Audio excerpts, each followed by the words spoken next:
محب وطن کمانڈوز کی ایک سنسنی خیز داستان جو دفاعی وطن کے ساتھ ساتھ وادی کشمیر کو بھارتی درندگی سے بچانے کے لیے پچھلی 7 دہائیوں سے مسلسل دشمن کے سینے پر مونگ دل رہے ہیں۔ کہانی کی طرف بڑھنے سے پہلے آپ سے گزارش ہے کہ چینل کو سبسکرائب کیجیے اور ویڈیو کو لائک کیجیے۔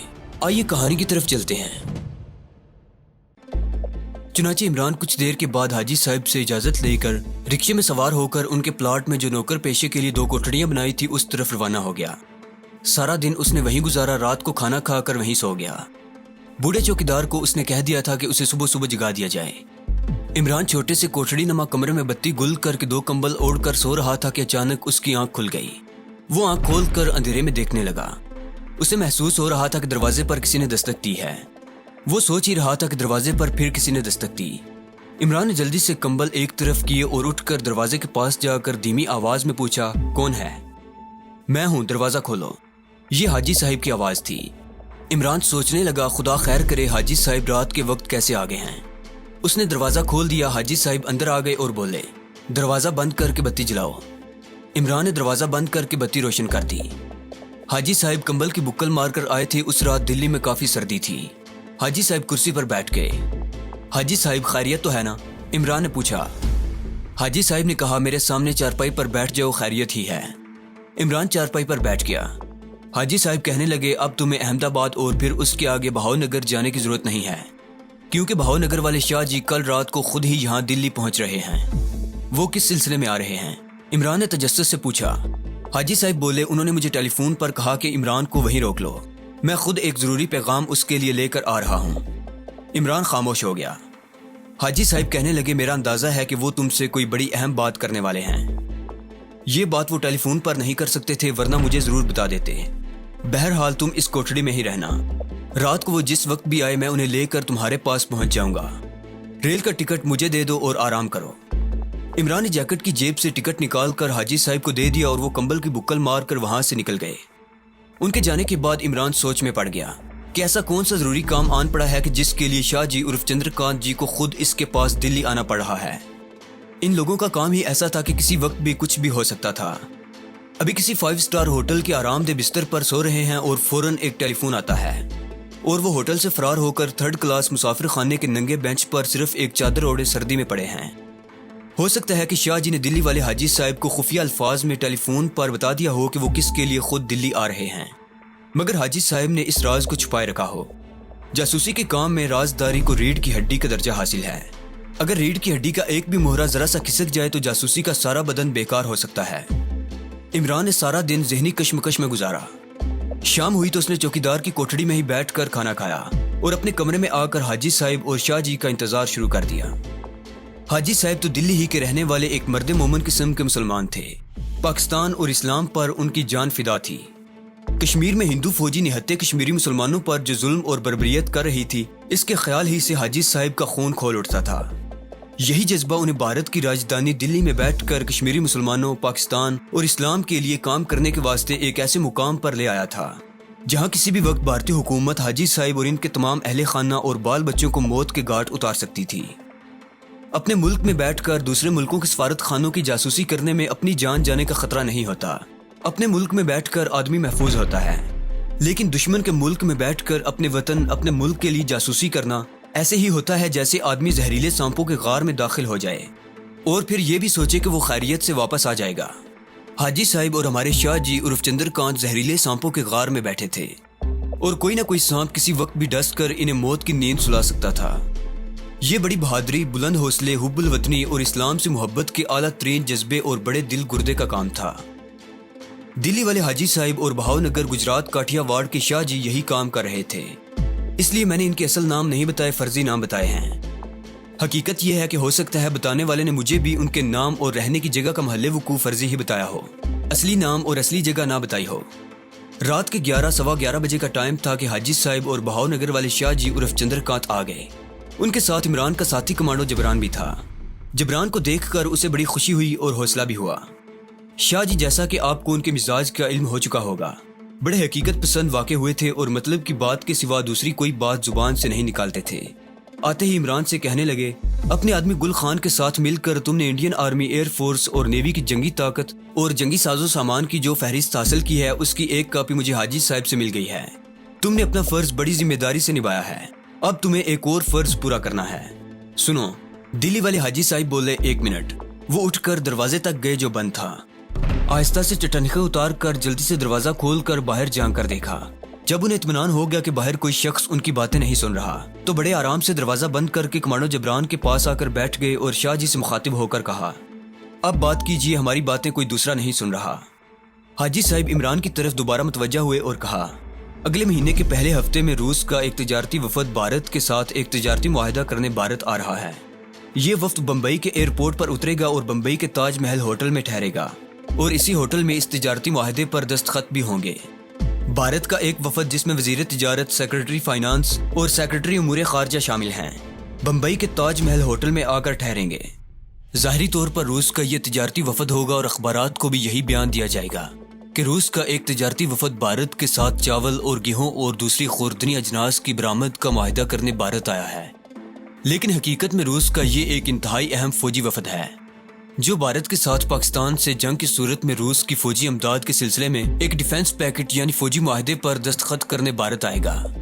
بھارت کی طرف سے سیکرٹری فائنانس اور وزیر تجارت کے علاوہ بھارت کے محکمہ دفاع کے اعلیٰ عہدیدار اور فوجی افسر عام لباس میں بھارتی وفد میں شامل ہوں گے۔ یہ رازداری اس لیے برتی جا رہی ہے کہ دلی میں موجود دوسرے سفارت خانوں کو خاص طور پر پاکستان اور پاکستان کے دوست ممالک ایران، ترکی، سعودی عرب اور چین کے سفارت خانوں کو پتہ نہ چل سکے کہ بھارت نے روس کے ساتھ کوئی خفیہ فوجی معاہدہ بھی کیا ہے، جس میں روس نے بھارت کو لکھ کر دیا ہے کہ وہ جنگ کی صورت میں بھارت کو پاکستان کے خلاف جو فوجی امداد دے گا اس میں اتنے بمبار اور لڑاکا طیارے فلاں ایئرپورٹ پر مہیا کرے گا، اتنے میزائل آبدوز، چکن فرائی گیٹ وغیرہ دے گا۔ ہمیں معلوم ہوا ہے کہ پاکستان سے جنگ کی صورت میں روس بھارت کو 2 ایٹمی آبدوزیں بھی دے گا جو پاکستان کی جنگی جہازوں کو ان کے اڈوں پر کھڑے کھڑے تباہ کرنے کی طاقت رکھتی ہے۔ ہماری انٹیلیجنس نے ہمیں یہ بھی بتایا ہے کہ روس پاکستان کے ساتھ جنگ کی صورت میں بھارت کو ایسے ٹینک شکن راکٹ بھی ہزاروں کی تعداد میں دے گا جس کے آگے بہت چھوٹے چھوٹے ایٹمی وار ہیڈ لگے ہوں گے، لیکن جن میں اتنی طاقت ہوگی کہ وہ ٹینک میں لگتے ہی اسے پگھلا دیں گے۔ کیا تم سن رہے ہو میں تمہیں کیا کہہ رہا ہوں؟ شاہ جی عرف چندرکانت نے عمران کی طرف ذرا سا جھک کر کہا۔ عمران کی آنکھیں کھلی تھی اور ذہن پوری طرح بیدار تھا۔ کہنے لگا، شاہ جی آپ نے جو کچھ کہا ہے میں نے اس کا ایک ایک لفظ غور سے سنا ہے، آپ کہیں تو دہرا دوں؟ شاہ جی بولے، اس کی ضرورت نہیں، وقت ضائع ہوگا۔ سنو، اصل بات میں اب کرنے لگا ہوں۔ ہمارے ملک یعنی پاکستان کو روس کے ساتھ بھارت کے فوجی معاہدے میں جو امدادی سامان درج ہے اس کے اعداد و شمار کی ایک کاپی کی ضرورت ہے تاکہ دشمن کے ہتھیاروں کا مقابلہ کرنے کے لیے اپنے آپ کو تیار کیا جائے اور اپنے دفاع کو دشمن کے حملے کے خلاف ناقابل شکست بنایا جا سکے۔ لیکن اس کے لیے ضروری ہے کہ ہمیں معلوم ہو کہ دشمن نے روس سے کون کون سے مہلک ہتھیار ہمارے خلاف استعمال کرنے کے لیے حاصل کیے ہیں اور وہ کون سا ایئرپورٹ ہے جہاں پاکستان سے جنگ کی صورت میں روس سے بمبار اور لڑاکا طیارے آ کر اتریں گے۔ یہ کام تمہارے اور کمانڈو جبران یعنی تم دونوں کے سپرد کیا جا رہا ہے، لیکن تمہیں یہ ڈیوٹی سونپنے سے پہلے تم سے پوچھنا ضروری ہے کہ کیا تم یہ کام کر سکو گے؟ عمران نے کہا، کیوں نہیں کر سکوں گا سر، میں اپنی جان دے کر بھی یہ کام کروں گا۔ یہ ہمارے ملک کی سالمیت اور اسلام کے ناموس کا سوال ہے۔ 2 اور 2 4 کے اصول پر عمل کرنے والے حقیقت پسند شاہ جی نے کہا، ہمیں تمہاری جان کی قربانی کی ضرورت نہیں ہے، ہمیں بھارت اور روس سے جنگی معاہدے کی نقل کی ضرورت ہے اور یہ کام تمہیں اور جبران کو زندہ رہ کر کرنا ہوگا۔ جبران بولا، سر اس سلسلے میں ہمیں چند ایک ابتدائی معلومات کی ضرورت ہوگی۔ مثلاً کس قسم کی معلومات؟ شاہ جی نے پوچھا۔ کمانڈو جبران نے عمران کے دل کی بات پوچھی تھی۔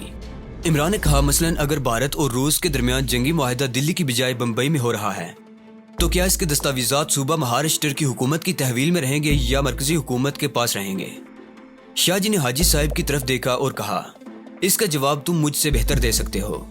اس سلسلے میں ہمارا خاص آدمی گل خان جو رام پرشاد کے نام سے اسی دلی شہر میں ہوٹل چلا رہا ہے اور جس نے بھارتی فوجی ساز و سامان کے اعداد و شمار تمہیں مہیا کیے ہیں، وہی تمہاری رہنمائی کرے گا۔ اس کو معاملے کی تمام تفصیلات سے آگاہ کر دیا جائے گا۔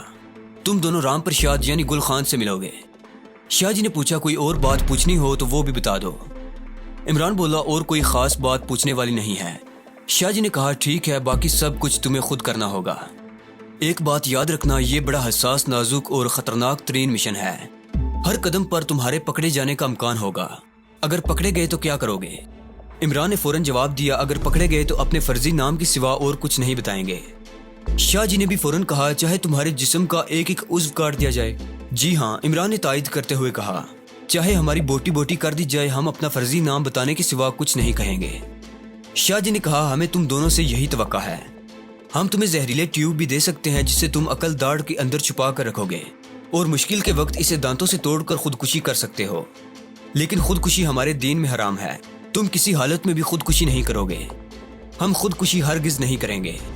شاباش، شاہ جی عرف چندرکانت نے خوشی کا اظہار کرتے ہوئے کہا تمہیں جس چیز کی ضرورت ہو وہ تم گل خان یعنی رام پرشاد سے کہہ کر حاصل کرو گے۔ رام پرشاد بڑے کام کا اور بڑے اثر و رسوخ والا آدمی ہے، اس سلسلے میں وہ تم دونوں کی ٹھیک ٹھیک رہنمائی کرے گا۔ کوئی اور بات پوچھنی ہو تو پوچھ سکتے ہو، کیونکہ مجھے آج ہی رات واپس بھی جانا ہے۔ عمران نے کہا میرا خیال ہے ہمیں کچھ نہیں پوچھنا۔ اوکے، شاہ جی نے اٹھتے ہوئے کہا۔ شاہ جی کے اٹھتے ہی حاجی صاحب بھی اٹھ کھڑے ہوئے، کہنے لگے تم دونوں یہیں بیٹھو، میں شاہ جی کو چھوڑ کر ابھی واپس آتا ہوں۔ حاجی صاحب شاہ جی یعنی چندرکانت کے ساتھ ہی کمرے سے باہر چلے گئے۔ اس وقت رات کے 12:30 بج چکے تھے۔ ان لوگوں کے جانے کے بعد کمانڈو جبران اور کمانڈو عمران حاجی صاحب کے خالی پلاٹ والے چھوٹے سے عارضی کمرے میں اکیلے رہ گئے اور اپنے نئے مشن کے بارے میں کچھ سوچنے اور باتیں کرنے لگے۔ کمانڈو جبران نے عمران سے پوچھا میرا مشورہ یہ ہے کہ جس روز بمبئی کے تاج محل ہوٹل میں بھارت اور روس کے وفد کے درمیان فوجی معاہدے پر دستخط ہوں گے، ہم میں سے کسی ایک کو وہاں موجود ہونا چاہیے۔ عمران نے کہا یہ تم نے بڑی صحیح بات کی ہے۔ اس سے پہلے کہ ہم گل خان یعنی رام پرشاد سے فوجی معاہدے کے بارے میں معلومات حاصل کریں، ہمیں اپنے طور پر سوچنا چاہیے کہ ہم فوجی معاہدے کے روز تاج محل ہوٹل میں کس حیثیت سے داخل ہوں گے، کیونکہ ظاہر ہے اس روز وہاں سیکیورٹی کا زبردست انتظام ہوگا اور انٹیلیجنس والے جگہ جگہ بیٹھے آنے جانے والوں کی نگرانی کر رہے ہوں گے۔ کمانڈو جبران نے کہا میرا خیال ہے ہمارا معاہدے سے پہلے ایک دفعہ تاج محل ہوٹل میں جا کر وہاں کا جائزہ لینا بہت ضروری ہے، اس کے بعد ہی کچھ سوچا جا سکتا ہے۔ عمران کو جبران کی یہ تجویز اچھی لگی، اس نے کہا ٹھیک ہے، اس بارے میں کل گل خان یعنی رام پرشاد سے ملاقات کرتے ہیں، اس کا مشورہ بھی ضروری ہے۔ جب یہ طے پا گیا تو دونوں اپنی اپنی چارپائیوں پر لیٹ گئے۔ تھوڑی دیر بعد وہ سو رہے تھے لیکن گہری نیند نہیں سو رہے تھے۔ کمانڈو کبھی گہری نیند نہیں سوتا۔ شاہ جی یعنی چندرکانت اسی رات بھاؤ نگر واپس روانہ ہو گئے۔ دوسری طرف اپنے دلی والے حاجی صاحب نے کسی خفیہ ذرائع سے گل خان یعنی رام پرشاد جی کو عمران اور جبران کے لیے نئے مشن کے بارے میں تمام تفصیلات سے آگاہ کر دیا تھا۔ یہ سب کچھ راتوں رات ہی ہو گیا تھا۔ چنانچہ صبح جب کمانڈو عمران چاندنی چوک والے اپنے خاص جاسوس گل خان عرف رام پرشاد جی کے ہوٹل میں امرتسر والے لالا جگل پرشاد کے بھتیجے موہن داس کے روپ میں پہنچا تو اس کے ماتھے پر ہندوانہ تلک لگا ہوا تھا اور لباس کھدر کا کرتا اور تنگ موری والے پاجامے اور واسکٹ پر مشتمل تھا۔ گل خان عرف رام پرشاد کو عمران کے نئے مشن کے بارے میں تمام تفصیلات کا رات کو ہی علم ہو چکا تھا۔ اس نے ہوٹل میں یہ مشہور کر دیا تھا کہ عمران یعنی موہن داس امرتسر اپنے چچا لالا جگل پرشاد کو ملنے گیا ہوا ہے۔ چنانچہ عمران کو دیکھتے ہی گل خان عرف رام پرشاد بولے موہن داس امرتسر سے کب آئے؟ کمانڈو عمران نے بڑی انکساری کے ساتھ کہا مہاراج ابھی سیدھا اسٹیشن سے آ رہا ہوں۔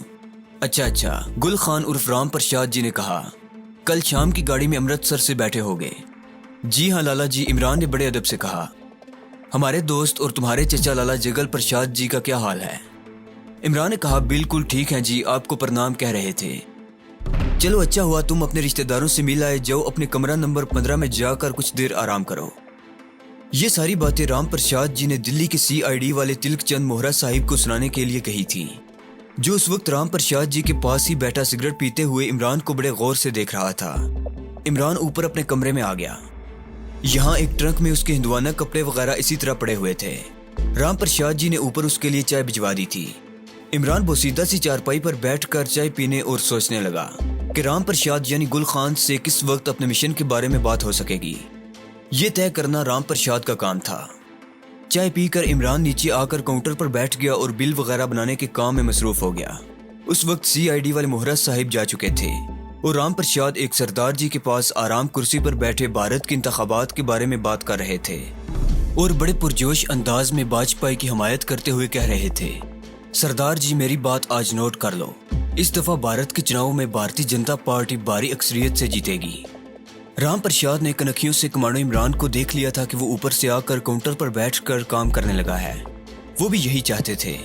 یہ تو آپ اپنے خاص جاسوس گل خان عرف رام پرشاد جی کے بارے میں سن چکے ہیں، کہ وہ ایک لمبی مدت سے بھارت کی راجدھانی دلی میں رام پرساد کے نام سے جاسوسی کر رہے تھے اور انہوں نے اپنے آپ کو زبردست دیش بھگت یعنی بھارت دیش سے محبت کرنے والا مشہور کر رکھا تھا۔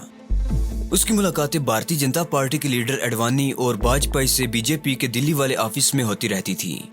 یہی رام پرساد نے محکمہ ڈیفنس کی سیکرٹ سروس کے عہدیدار گپتا جی سے تعلقات بڑھائے تھے۔ گپتا جی کم گو آدمی تھے مگر شراب ان کی زبردست کمزوری تھی اور شراب میں وہ بلیک لیبل سکاچ وسکی کے دیوانے تھے۔ چنانچہ اپنے جاسوس رام پرساد نے گپتا جی کو بلیک لیبل سکاچ وسکی کی 3 بوتلیں تحفے کے طور پر دے کر اس سے بھارت کی آرمی، نیوی اور ایئر فورس کی جنگی قوت اور جنگی ساز و سامان کی 2 صفحات پر مشتمل فہرست حاصل کی تھی، اور یہ فہرست حاجی صاحب اور بہاؤ نگر کے اپنے تجربہ کار جاسوس شاہ جی کی وساطت سے پاکستان پہنچ چکی تھی۔ اب عمران اور کمانڈو جبران کے سامنے اس سے بھی زیادہ اہم اور پیچیدہ مشن تھا۔ انہیں تاج محل ہوٹل بمبئی میں روس اور بھارت کے درمیان طے پانے والے فوجی معاہدے کی ایک نقل کسی طرح سے حاصل کر کے پاکستان بھجوانی تھی۔ یہ پہلے مشن سے بھی زیادہ نازک، دشوار اور پیچیدہ اور اہم مشن تھا۔ اس فوجی معاہدے کی ایک نقل کی ہمارے ملک پاکستان کو بے حد ضرورت تھی تاکہ ہمیں معلوم ہو سکے کہ دشمن ہمارے خلاف جو محاذ آرائی کر رہا ہے اس کی نوعیت کیا ہے اور روس اسے کتنا سامان اور لڑاکا طیارے، نیوکلیر وار ہیڈ والے ٹینک شکن میزائل اور ٹینک وغیرہ دے رہا ہے، اور اگر روس بھارت کو آبدوز بھی دے رہا ہے تو کتنی آبدوزیں دے رہا ہے تاکہ اس کے مقابلے کے لیے اپنے آپ کو تیار کیا جا سکے۔